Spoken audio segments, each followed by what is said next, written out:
thank everyone for coming out this afternoon. This is our second program this afternoon, our open house, which we're calling our Celebration for Learning.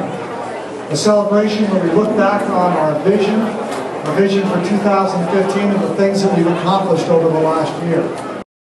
It's also an opportunity to really think back on some of the amazing things that have happened this last year in Sanford.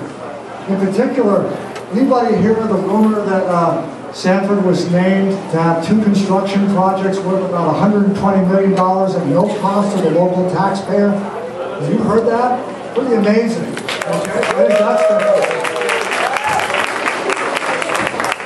As we work towards our vision, we also had fantastic news this past year about being awarded a grant from the Nellie May Education Foundation to the tune of $3.75 million.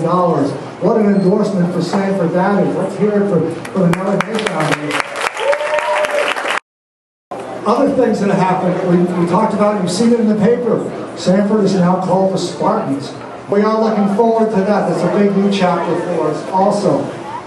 We have a new television station, which you've had a chance to look at some of the amazing videos that our 2 producers have done for us, and we're just looking so forward to what that's going to bring. In fact, those of you who have cable at home, in the very near future, I see Sarah Schnell over there with her fingers crossed, saying, in the very near future, we're going to see channels 25 and 26 be turned on, and they will now be a government channel and an educational channel. All right, so that's pretty amazing. The other thing that's amazing is the efforts that we've seen on our staff, our administrators, our teachers, and our students, and the support we've got from our community at reaching our vision. You might be asking yourself, what's the vision all about? Well, that's what this is today. It gives you an opportunity to go around and talk to folks saying, what is this vision all about? Certainly you're going to hear some initials. And we tease Jan Goldsberry, our curriculum coordinator, sometime because she loves to use acronyms or initials. Well, this one is SCPBL. I have to remember, I can always remember, it stands for Student-Centered Proficiency-Based Learning. And that really is the cornerstone of our vision, a way that we're going to look at educating our students for the 21st century. A new way of teaching, not that we're getting rid of the reading and writing and arithmetic, but enhancing it. Enhancing it with skills such as collaboration, problem solving, team building, and a whole variety of things that include technology, which I would say I don't think too many of our kids are going to have problems with technology. They'll be showing us along the way.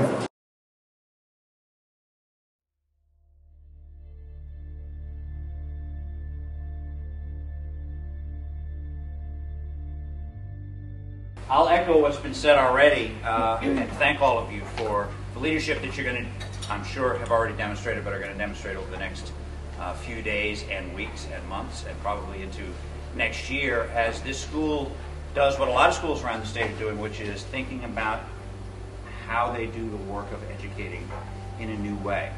We talk to a lot of kids as well as teachers and administrators and parents and school board members to try and get some sense of how people were feeling about how things were going. And I think what we got from that was folks were, happy with their schools and proud of their schools and proud of the good work that goes on in their schools, and teachers were excited to do the work that they're doing, and kids really saw a lot of opportunities in their schools. But there's a sort of a sense I got from a lot of folks that they're a little frustrated with how the systems work.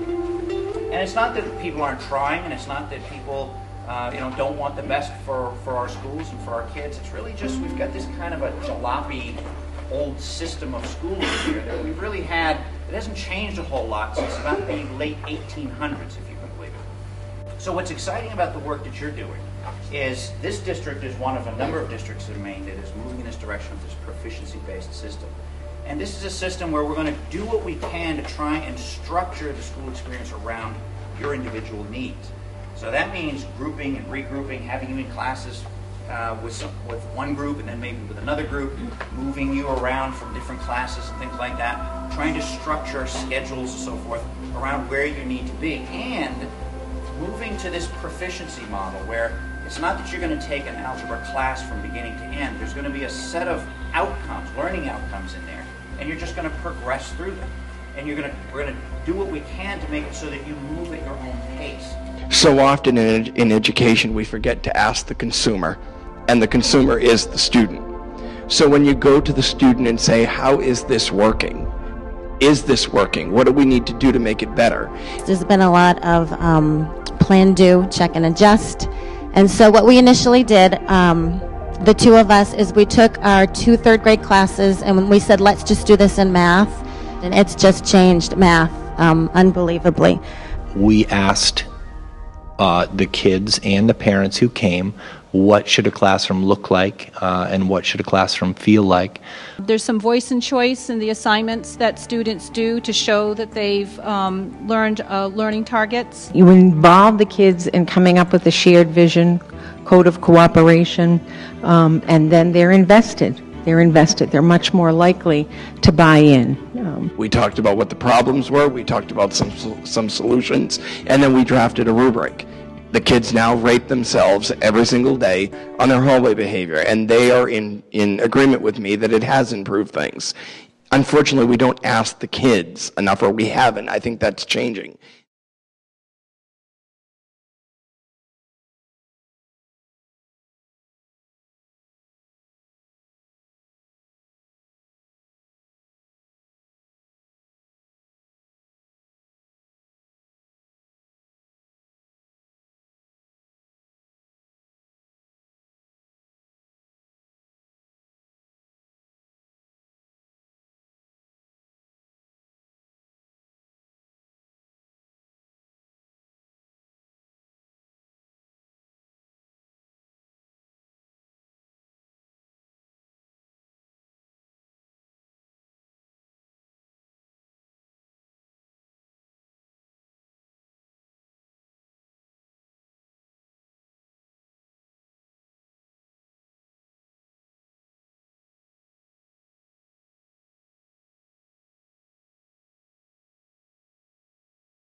This afternoon, one of the other things I wanted to talk about was another major component of our vision.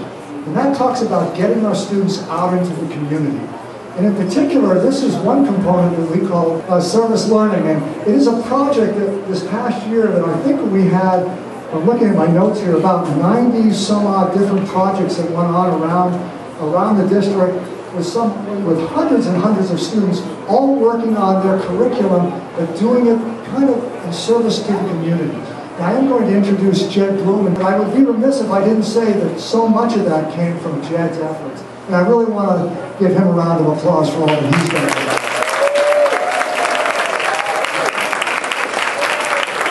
So at this point, let me bring Jed up and let him talk to you a little bit about service learning in Sanford, Maine. Thank you.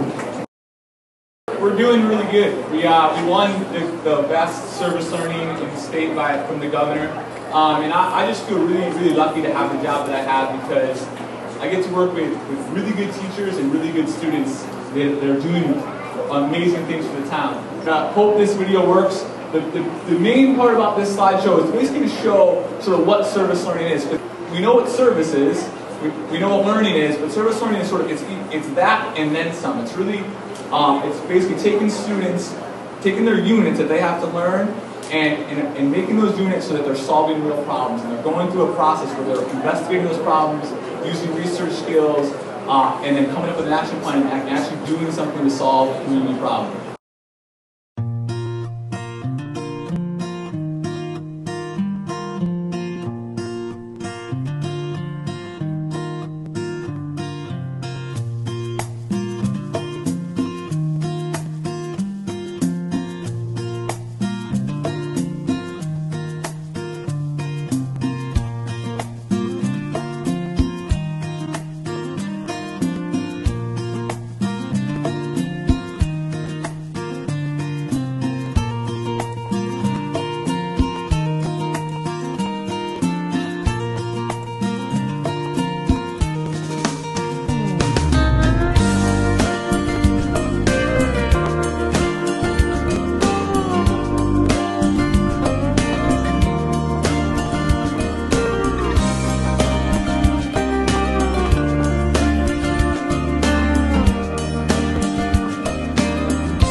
Give them a big round of applause and thank you for your support.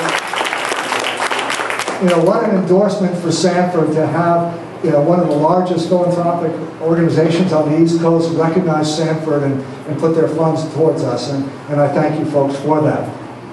You probably have heard that Sanford has been awarded 2 huge construction projects at the tune of about $120 million to build a new high school technical center and elementary school. $120 million at no cost to the local taxpayer. It's 100% funded by the state. That's amazing. We have a new television station that you actually will see some videos around, and very shortly on channel, either 24 will be the new education channel for the town of Sanford, and channel 25 will be the new government channel. And we are producing tons of public service announcements and educational programming that will be really an amazing tool to have in this community. So we're very much looking forward to that. So congratulations, WSSR TV. There you go. Earlier this afternoon, we had a chance to talk about our vision in a little more detail and watch a video that was produced by WSSR. And so, sorry if you got to miss that, but we'll definitely have it airing on our channel down the road. The last hour we had Jed Bloom talk about service learning, and he did an excellent job talking about the 90 some odd different projects that they've done with service learning and the hundreds of students that have been involved with that. Well, our vision talks about a variety of different components. One of those components is the idea of how do we change the way we do business in the classroom. And we talk about student-centered, proficiency-based learning, and we say, okay, what's that about? Well, that's kind of what the key part of our vision is is to say, can we teach a little differently? Maybe structure our classroom just a little bit differently. Maybe a classroom where students have to be just a little more responsible, and you know what? We don't let them go on until they can actually show us that they know the stuff. Because it's really important. We don't want graduates going out that can't prove that they know, the requirements that we want. Now what we're saying is, let's teach them in a variety of different ways, because not everybody just learns sitting in chairs in a lecture hall. And so one of the neat things about our vision is we've also expanded the way we do business. It's not just traditional classrooms all the time, which works for many students, but we've incorporated something that we call extended learning opportunities. And we were very fortunate last year with some of the Nellie Mae planning money that we got to hire really an inspirational leader for that program, Pam Cody, who has taken that program and worked with many, many different community organizations and businesses and just made this dynamite program. I'd like to introduce Pam, who will tell you a little bit more about the program. Thank you. Good afternoon, everyone. It's exciting to be here. We started working on ELOs, is the easier way to say them, about 10 months ago. And we had our first student last August earn academic credit. And our goal through our planning grant was 16 students by the end of the school year. And my personal goal was 20, and I handed out my 20th application today. So I made it before Thursday. Very exciting. Giving a student a chance to experience school outside of our school walls. They're placed at a community partner site, and they have a mentor that they work with. They have a customized learning plan that they have figured out. They tell us what they want to learn, how they want to learn it, how they want to demonstrate that they've learned it, and they work with a highly qualified teacher in that area. And they can earn credit in core and elective classes. So it's been an exciting time. And I especially want to thank, I've listed on my board all of the businesses and organizations that have stepped forward this year to officially mentor a student. I see Mr. Eastman here who said yes at the Historical Museum, and Jonathan Mapes from HA Mapes, and Andy, your 5th student at the Y, is starting next week. We've had 5 students at the YMCA with physical education credit. And there were so many, I would say there were about 35 businesses this past year that played some role in helping me figure this out. So thank you for that. I do hope to double that number next year. So if you're here from a business and you want to know how you can partner with Sanford Schools, my display is right there. There's a sign up, my cards are there. And I think at this point I will show the video, give you some details.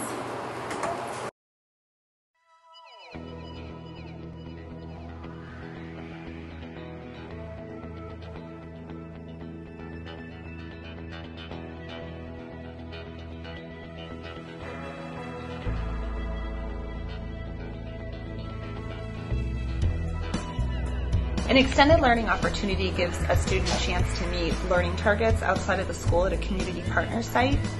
And it provides a student with a really valuable experience because it becomes very relevant to them, because they get to be a part of the process in planning how they're going to learn, and they have a lot of choices in how they're going to demonstrate their learning at the end of the ELO. I think most importantly, it allows them to experience success and growth both academically and personally outside of our school walls and in our community. So there's a real-world connection there, and our students see that our community is interested in them and wants them to be successful and to learn and to engage.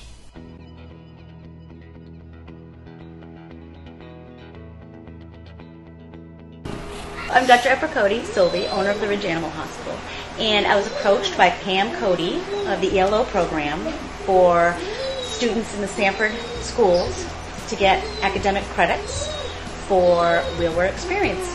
And I thought it was a great project, great learning opportunity for the children, because there are times in your life where if you go work somewhere and learn the ins and outs of it, you may truly not like it. So it'll help also the children to take a path into something that they may truly enjoy. And there's nothing more important than experiences.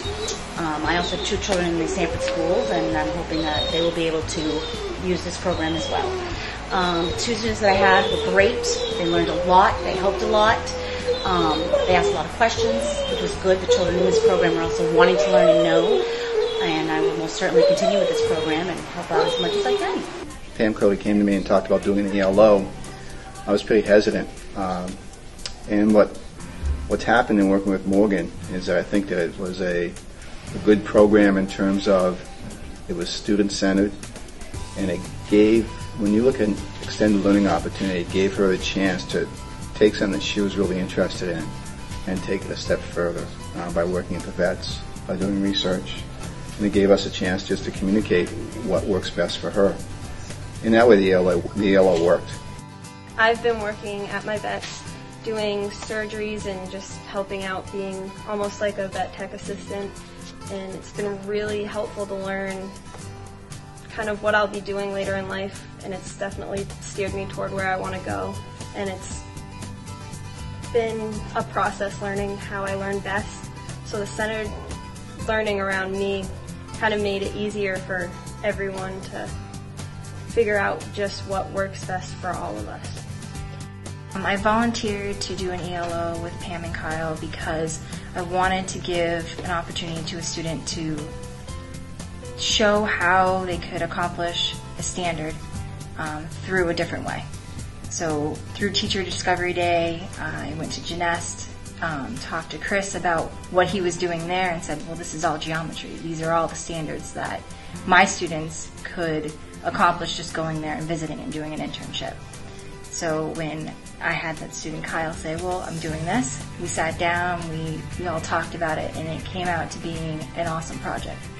He used Compass Learning to fill in those gaps of different math standards that wasn't necessarily going to be shown through all of his projects, but would be able to be shown through Compass Learning. So this culminates this exciting project. I'm really interested to hear what the students have come up with. First we did the weight medium. It means a lot to us for you to get a little taste of what manufacturing and real world business and competing out there in the marketplace is all about. So I hope that for some of you this sparked an interest, and for some of you maybe it told you this isn't what I want to do, which is also valuable. As a final note, I just want to say how much I appreciate the work that went into this, and also on your teacher's part to take time out of the regular curriculum to inject this different part. It feels awkward. It feels like you're doing something you're not quite sure what the question is or how to approach it, and all that's very real world and really good experience. So I really appreciate your flexibility, your hard work, and your open spirit. So thanks.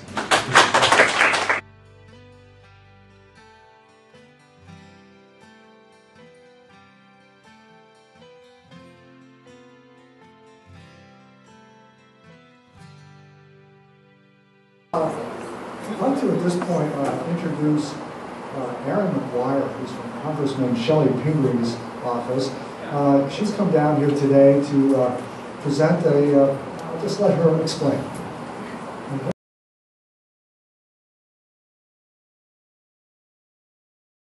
To attend to, but we got really excited about the whole initiative. And now that I've seen all of the displays and the report back, I'm sure that she will be even more impressed with everything going on. It's truly, truly incredible what you're all doing here. So in order to honor this event and your initiative, Shelley put a couple of words down about the vision and submitted it into the Congressional Record Statement, where it will live forever, what you're doing. I would like to commend a very special initiative in my home state. The Sanford school system in Maine has chosen to implement a new vision for their school department and schools. It is a significant investment of time, vision for their school, and resources that will not only benefit the children in school now, but all of the future students and the surrounding community for years to come. The vision for 2015 will help ready the next generation for a complex 21st century world. Building on what the newest research and science has shown about the best ways for students to learn, the Sanford schools are moving toward a student-centered, hands-on, proficiency-based model to engage students in a more meaningful and quality learning experience. Not every school system steps up to the plate to invest in our future the way Sanford schools have. I'd like to commend the administrators, the school committee, teachers, and staff for being so open and ready to dedicate their time and resources to such a cutting-edge educational model. Shelley Pingree, Member of Congress, 1st District of Maine.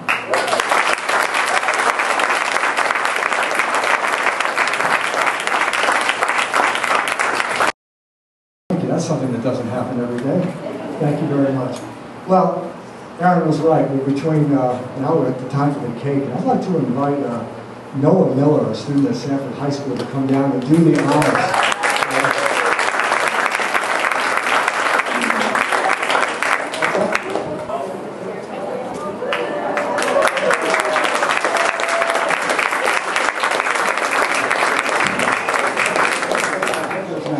All right, go ahead.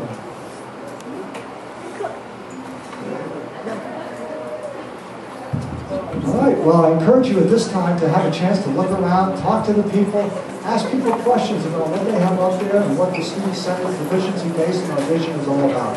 Thank you for coming.